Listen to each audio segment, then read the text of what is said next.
Relationship, I like the term the it gotta work relationship. Oral.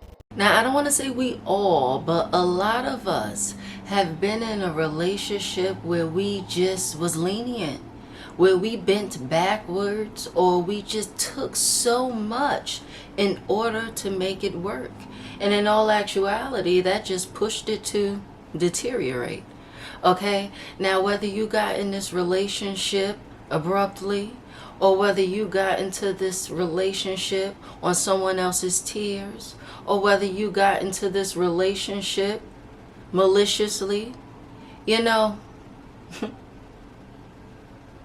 those are the ones that you want to hold on to because you have a point to prove. You want this relationship to work out so bad, you take bullshit day in and day out.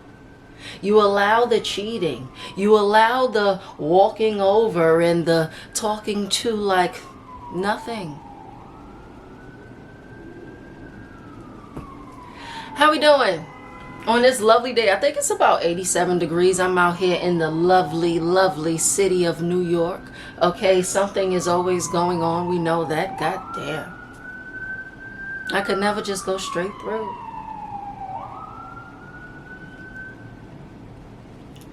Now, this gotta make it work relationship is actually a karmic relationship. And I've spoken on this before. And that relationship is actually a learning experience. It's a relationship that will not last. It's a relationship that you are actually in to extract lessons from. Okay? So this make it work relationship that you probably are in, it won't last. Now me, I've been in a karmic relationship, gotta make it work relationship. And this is due to me being with someone that was close to someone that I was with in the past, if you followed. So it's like, damn, I know that I was with someone that you are close to, not akin to, previously. So now if I'm gonna be with you, this gotta work. This must work, because I'm not just out here fucking friends, you know what I mean? So if I'm gonna be with you and you are directly the friend of someone from my past, this gotta be it. This gotta be it. And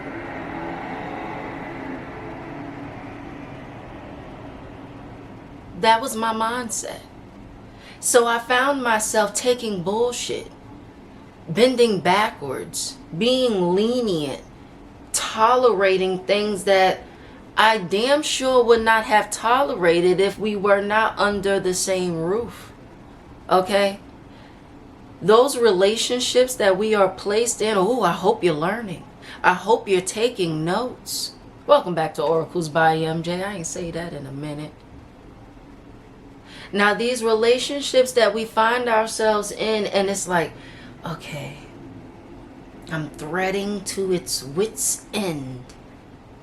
Another one bites the dust is what it ultimately must be. Because you can't stay in a relationship and continue to be battered, whether it's physically, verbally, emotionally, and expect growth. Now, this video is about being in relationships that you know you probably shouldn't be in, but I have a point to prove. There is a point to prove, so we must make it work. We must take it further because of this point that has to be proven. Until something happens that we can't turn back from, and now somebody's either stuck or sick or unalived. These are the situations you don't play in. You don't play with anyone's emotions. But when it comes to love, and when there is sex and energy being transferred, don't play. Don't play. We don't know how far the other person may take it. Now, if you are in a relationship that you feel you should not be in, why be there? Why continue to be lenient? Why try to keep peace? I learned that keeping peace It only sets the tone for it to be much louder at a later point. At some point, it's going to get loud. And we all going to know. So keeping peace, being lenient, them boundaries, them boundaries. You know, it just got into the social media as far as build boundaries, build boundaries. Your girl always had a set of rules.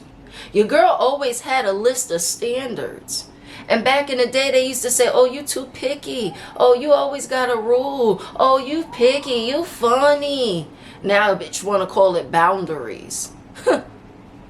You have to know what you like and what you don't like. And when this is known, you won't find yourself in a relationship bending backwards for a motherfucker that'll step out.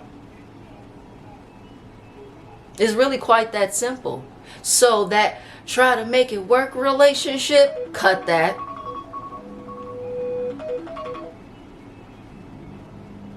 It's not going to work. Now, how many we got? 442. Let it eat up. Let it eat up. I told baby girl that by the time I record, it's going to be 444. Shout out Hove.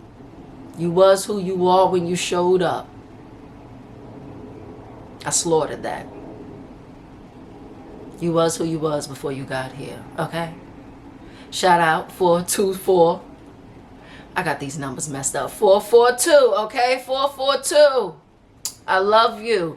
And yeah, never, when you realize that you are in a relationship that you are doing a little bit much to hold it together, London bridges, let that shit fall on down.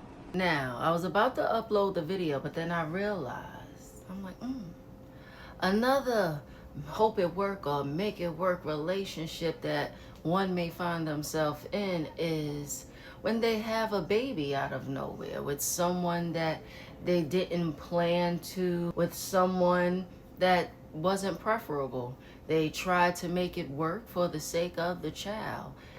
And those are one of the make it work relationships where we bend backwards. We are more lenient because we just want this shit to work. But guess what? Even sticks fall down. I couldn't think of a better metaphor, but that's another arrangement that you should not want to be in. How could you be in a relationship like that? More specifically, having babies out of wedlock, when you are not sure where the relationship is going and you have children before being married, there's a chance. There is always a chance, even when married. There is always a chance. But in that instance where you are not married, you are hoping that it works out. There's a wishful thinking. And depending on the man, there are empty promises. Now comment below if you had a try to make it work relationship where you just found yourself bending backwards or being more lenient than you've been in other relationships.